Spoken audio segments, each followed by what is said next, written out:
Entrega teu caminho ao Senhor, confia nele e o mais ele fará. Com essas palavras nós começamos esse novo dia. Muito bom dia para você. E logo agora pela manhã faça um pedido a Deus que visite o teu lar, visite a tua vida e que nesse encontro que nós teremos nesse momento com ele, a nossa vida venha a ser ricamente abençoada pelo Senhor. Quero deixar com você uma parte da palavra de Deus do livro de Salmo, capítulo 103, o verso 13, onde a Bíblia diz o seguinte: como um pai se compadece dos seus filhos, assim o Senhor se compadece dos que os temem. Salmo 103, o verso 13. Deus, de fato, age conosco como um pai, se compadece de todas as nossas necessidades. Ele supre tudo aquilo que de fato nós precisamos, mas Ele espera que os seus filhos o amem, o respeitem, o temam e vivam uma vida de amor, de reconhecimento para com a sua pessoa. E nessa manhã, nossa atitude, logo nesse primeiro horário, nós estamos expressando para Deus o quanto nós o amamos, o quanto nós o tememos e queremos viver na sua companhia para todo sempre. A cada manhã, logo às 6 horas da manhã, nós dedicamos esses momentos para estudarmos um capítulo da Palavra de Deus. Tenho certeza que outras pessoas o fazem no decorrer do dia, mas peço a Deus nessa manhã, nesse horário, que abençoe você. Convido você nesse instante a ter nas mãos a palavra de Deus, a Bíblia no livro de 1 Samuel, capítulo 30, o verso 1 e o verso 2. Sucedeu, pois, que chegando Davi e os seus homens ao terceiro dia a Ziclague, já os amalequitas tinham dado com ímpeto contra o sul de Ziclague e esta ferido queimado. Tinha levado cativo as mulheres que lá se achavam, porém a ninguém mataram, nem pequenos nem grandes, tão somente os levaram consigo e foram o seu caminho. Ao retornar Davi do território dos filisteus, porque os príncipes filisteus não aceitaram que Davi lutasse a sua batalha, de fato, a mão de Deus estava conduzindo a vida de Davi, porque nem mesmo Davi teria condições de lutar contra o seu próprio povo. Se lutasse, ele estaria lutando contra Saul, ele estaria lutando contra Jonatas e, tenho certeza, lutaria contra seus próprios irmãos de sangue que também poderiam estar envolvidos naquela batalha. Mas ao voltar para Ziclague, Davi se depara com uma cena que imagino que jamais gostaria de ter vivido. Os amalequitas levaram as suas esposas, seus filhos, seus bens e deixaram a cidade de Ziclague completamente destruída. Os soldados de Davi que estavam ao seu lado choravam como se fosse uma criança. Você já esteve no fundo do poço? Você já viveu alguma situação que lhe deixou completamente destruído? Já praticou algo que depois de ter praticado teve um arrependimento profundo, amargo e triste? Esta era a situação de Davi e dos seus soldados. Davi espiritualmente estava vivendo o seu momento mais depressivo. Você pode observar que nos textos que nós temos estudado, nós não vemos Davi falar de orar. Nós não vemos Davi falar de buscar a Deus. Nós não vemos um Davi voltado para o Senhor, mas vemos Davi viver intensamente os seus dias, preocupado com as lutas, preocupado com os seus afazeres, preocupado com o que levaria de alimento para sua casa, mas uma comunhão com Deus já não mais existia. No terceiro dia, ao chegarem a Ziclague, Davi e os seus soldados se deparam com toda essa destruição. Tinham percorrido uma distância de 128 quilômetros, tinham ficado fora de casa aproximadamente 10 dias, e ao retornar a Ziclague, tiveram que usar mais um dia para refazer as suas forças para que pudessem ir em busca dos amalequitas. Mas no momento em que eles saíram do território dos filisteus e estavam vindo para Ziclague, mas um grupo de soldados da tribo de Manassés se uniu a Davi, e ele agora tinha um grupo de soldados um pouco maior do que 600 soldados para que pudesse ir em busca dos amalequitas que tinham levado as suas esposas, seus filhos e todos os seus bens. Na ausência de Davi e os seus soldados na cidade de Ziclague, ela se tornou vulnerável. Crianças e mulheres sem ter nenhuma proteção. Isso fez com que eles ficassem vulneráveis aos ataques dos amalequitas. Os amalequitas eram traiçoeiros, sabedores que Davi e os seus soldados estavam no campo de batalha, e eles aproveitaram esse momento para atacar a cidade de Ziclague. Os amalequitas, de uma forma traiçoeira também, quando o povo de Deus saiu do cativeiro do Egito, eles atacaram os israelitas pelas costas, matando as crianças e mulheres. Nesse momento, mais uma vez, eles repetiram o seu comportamento. Embora espiritualmente Davi estivesse vivendo o seu momento mais depressivo, mas mesmo assim a mão de Deus estava sobre ele. Deus o amparava, Deus o protegia. Embora os amalequitas tivessem levado todas as pessoas, mas eles não tinham planos de matar ninguém. Os seus objetivos era vender alguns e escravizar outros.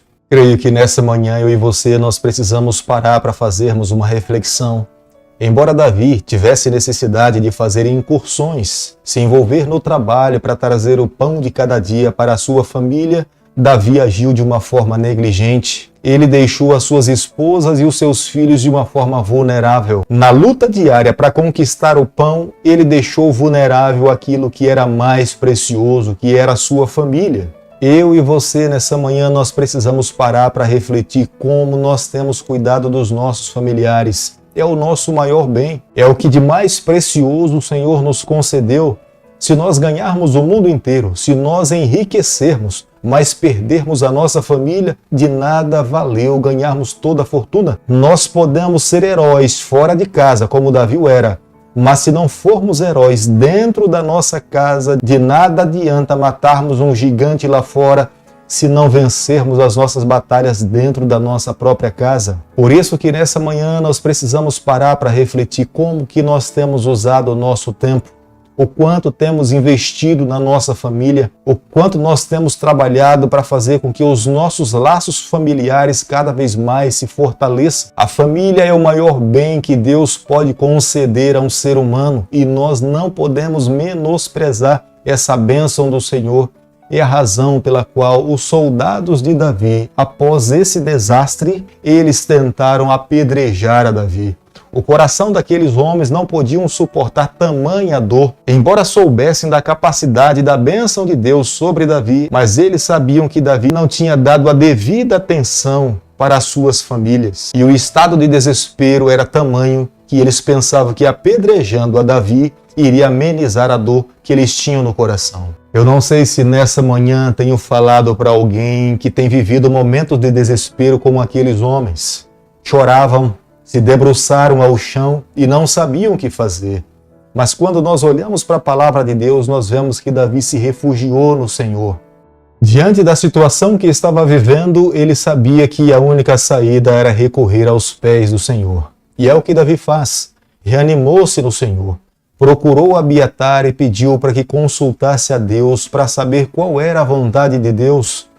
Veja como Deus trabalha para resgatar um filho. O Senhor permitiu que os seus familiares fossem levados para que Davi sentisse a necessidade de se debruçar diante os pés do Senhor. E é nesse instante que Davi volta a ser aquele homem de Deus, um homem de oração, um homem que consultava a Deus antes de fazer as suas investidas. Enquanto seus soldados estavam buscando um bode expiatório para apedrejar, para julgar a culpa, Davi se refugia no Senhor, assume a responsabilidade, recobra as suas forças, reanima os seus soldados e vai em busca dos amalequitas. Após consultar ao Senhor, Deus promete vitória para Davi e os seus soldados. Reanimados, fortalecidos, depois de ouvir a voz do Senhor, eles vão ao encalço dos amalequitas. Os amalequitas estavam a sua 3 dias de viagem, mas ao lado do Senhor nada se torna impossível.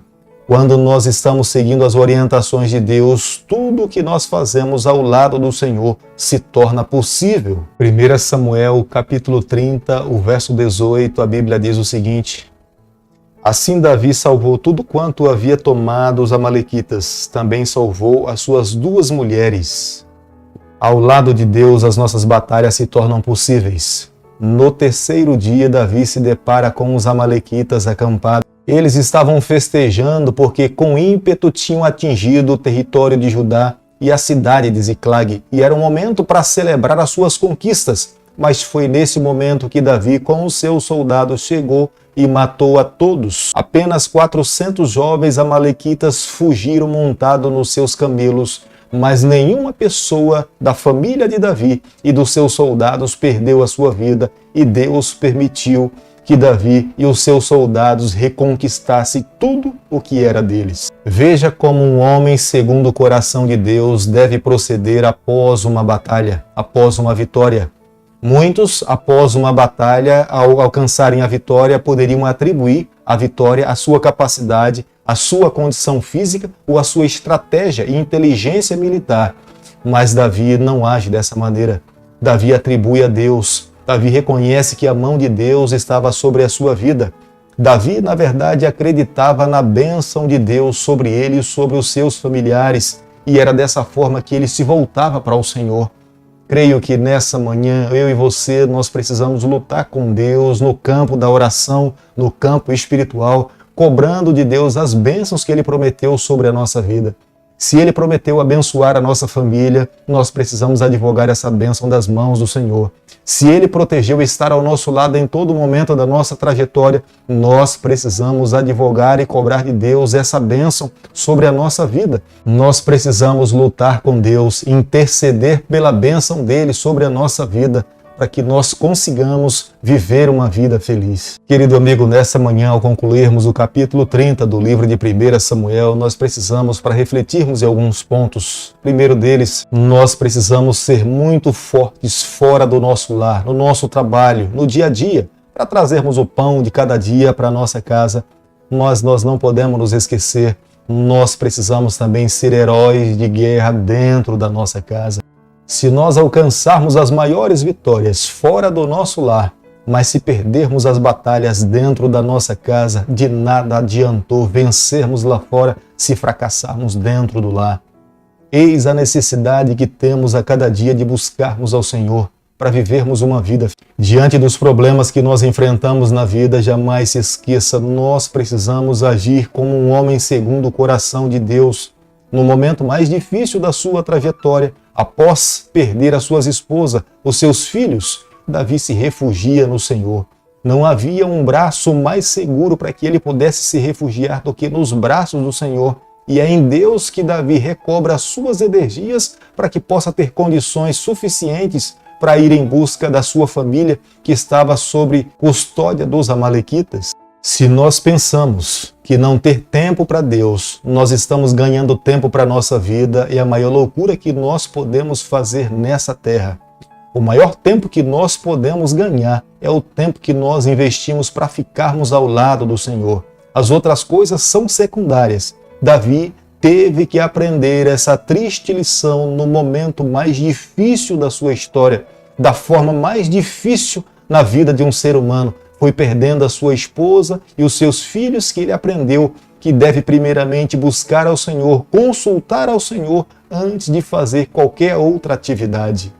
Por isso que nessa manhã o meu pedido a Deus é que Ele nos tome nas suas mãos, que Ele guie a nossa vida, que a cada dia nos faça mais fortes no Senhor e nos conceda a vitória de um dia podermos estar na sua companhia, ao lado dos nossos familiares, vivendo com Deus para todo sempre.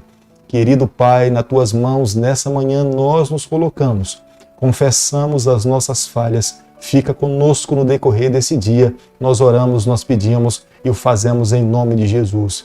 Que o Senhor te abençoe e te guarde, que Ele faça resplandecer o seu rosto sobre você, que Ele tenha misericórdia de você, que sobre você, nessa manhã, Ele levante o seu rosto e conceda a sua paz em nome de Jesus. Amém.